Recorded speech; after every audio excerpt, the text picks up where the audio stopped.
classroom at School of Computing. A boy and a girl are having a conversation. You know, the other day, I posted a selfie with my new house on Twitter. And suddenly a guy with username I'm not suspicious DM me and ask me if wanna hang out sometimes. He's kinda hot too, and get this, he said he lives a floor above me. What? Don't you think that is kinda dangerous? How so? You don't even know him, right? What if he is up to no good? I don't think so. He seems nice. We can never really know people from social media. You don't even know if the profile photo he uses is actually his. Do you know what an online identity is? What is that? Online identity is the information that people voluntarily post about themselves online. Kinda like what you and that guy are doing. Is it dangerous?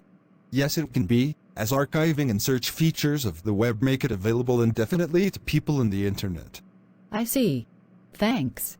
I will have to delete the post immediately and block that guy's account. Yes, that is good. It's important to learn about privacy on the internet, as we need to concern about the collection and use of data about us on the platform. Do you know the 3 primary privacy issues on the internet? We learned that yesterday, right?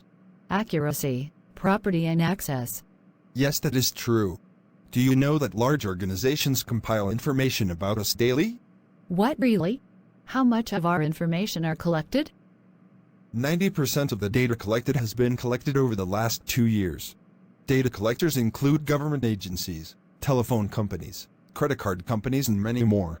Oh, but these organizations are fine, right? Since they will not leak our important information. Yes. But there are information resellers and brokers that might collect and sell our personal data or create electronic profiles of us. Hey, you're scaring me. Yes, personal information is a marketable commodity, which raises many issues. For example, collecting public, but personally identifying information like the Google Street View. Damn. Thank God there is the Freedom of Information Act, which provided the public the right to request access to records from any federal agency, right? True, Sarah, true. When browsing the web, critical information is stored on the hard drive in history files, temporary internet files, browser cache, cookies, privacy mode, and spyware. Is this from yesterday's class? I accidentally fell asleep. P.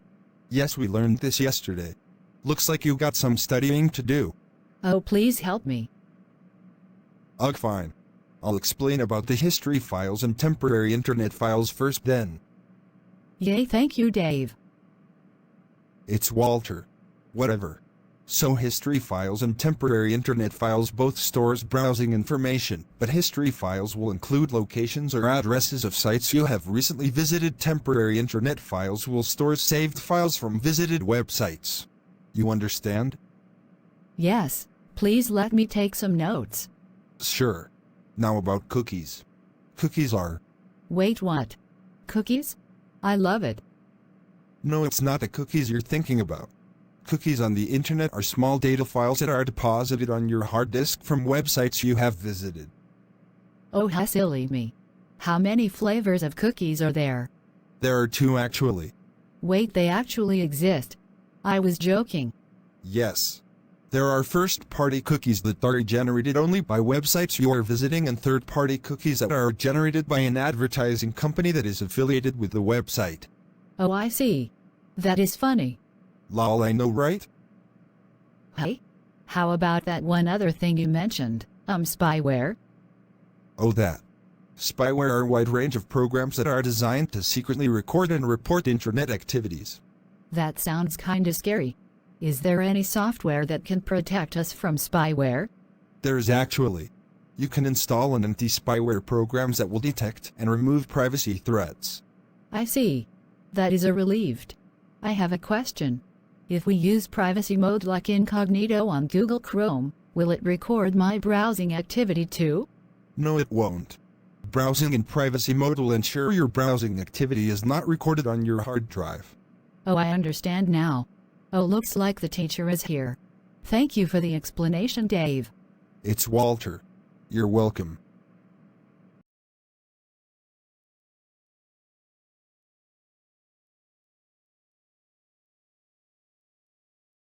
Sword Lisa. I heard you were into cybersecurity nowadays, and it involves a lot of cybercrimes, if I'm not mistaken. Wait, is cybercrimes actually? Cybercrimes is an illegal action involving special knowledge of computer technology, which usually involves hackers who gain unauthorized access with malicious intent. Although, not all hackers are illegal. Oh, so what form of crime could it be? Usually, there are a lot of crime involving cybercrimes, but the most known type are 7 crimes, which are malicious programs, DOS, rogue Wi-Fi hotspots, data manipulation, identity theft, internet scams, and cyberbullying. Wow, that's a lot of crimes. Can you elaborate it a little bit? Sure. So first of all, there's malicious programs or malware that include viruses, worms, and Trojan horses. One thing you need to know is the Computer Fraud and Abuse Act makes spreading a virus a federal offense. Zombies are also malware, which remotely controlled infected computers used for malicious purposes. A collection of zombie computers is known as a botnet, or robot network. Secondly is denial of service, or some may call DOS attack. It is an attempt to shut down or stop a computer system or network. The third one is rogue Wi-Fi hotspots, which imitate legitimate hotspots to capture personal information. Number 4 on the list are data manipulation, involves changing data or leaving prank messages. The Computer Fraud and Abuse Act helps protect against data manipulation. The 5th one on the list is a dangerous ones, and identity theft, which is the illegal assumption of someone's identity for the purposes of economic gain. Number 6 is a cliche, yet still there is people fall for it, scams. Scams are designed to trick individuals into spending their time and money with little or no return. Common internet scams are frequently coupled with phishing websites or emails. And last but not least, cyberbullying. Cyberbullying is the use of the internet, cell phones, or other devices to send or post content intended to hurt or embarrass another person. That is a lot and so terrifying. Then what can I do to prevent this so-called cybercrimes from happening to me? There are many ways we can protect computer system and data from being compromised. Do you want to know all of it? That will be great. The more I know, the better I can prepare for worst-case scenario. Finger crossed. Alright then.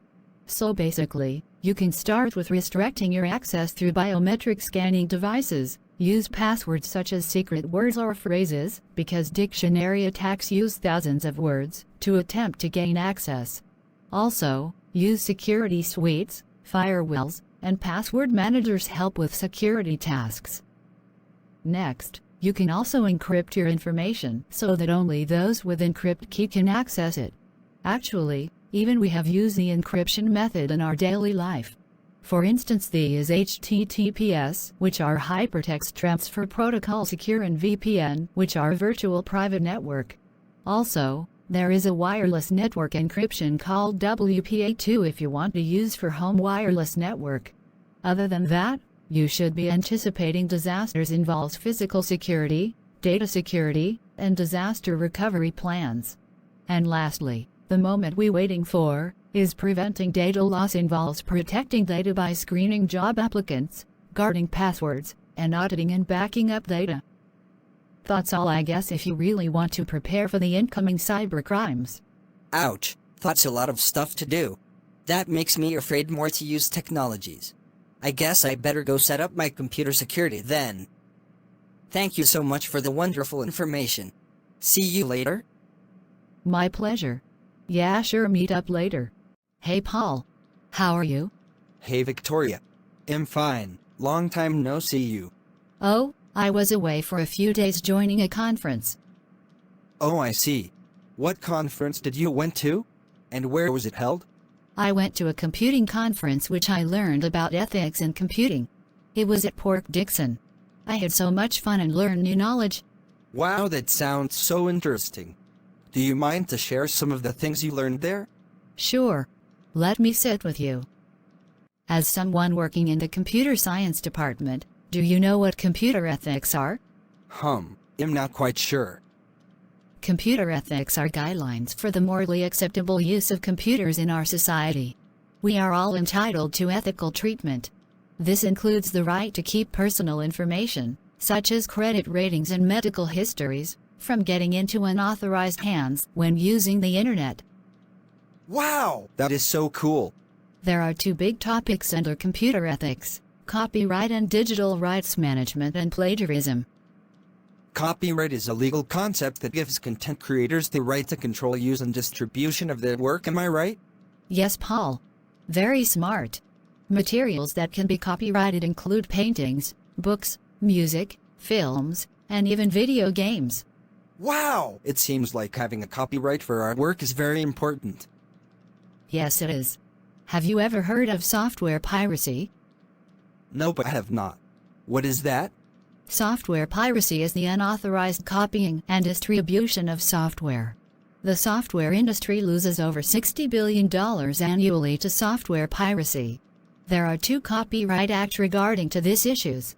One of it is Digital Millennium Copyright Act, which protects against piracy, and the other one is Digital Rights Management, DRM, which controls access to electronic media. Wow! That is a new knowledge to me. These acts must be really useful to protect creators from their content being copied without permission. Yes, it is. How about plagiarism? Plagiarism is the illegal and unethical representation of some other person's work and ideas as your own without giving credit to the original source. Is there anything regarding plagiarism in computer ethics, since plagiarism is also one of the common moral issues in computing? Yes. Plagiarism is also included under the ethics in computing. However, these days, it is very easy to catch plagiarists. There are many applications or websites that provides the service to detect internet plagiarists such as Turnitin, Grammarly, and many more. Duplication is easily identified through these websites, therefore people could catch anyone who plagiarized someone else's work. Oh yeah, that's right. I have used Turnitin before. Lecturers these days also usually uses Turnitin for the submission of students' work, right, so they can catch student that plagiarize work from the internet. Yep, that's true.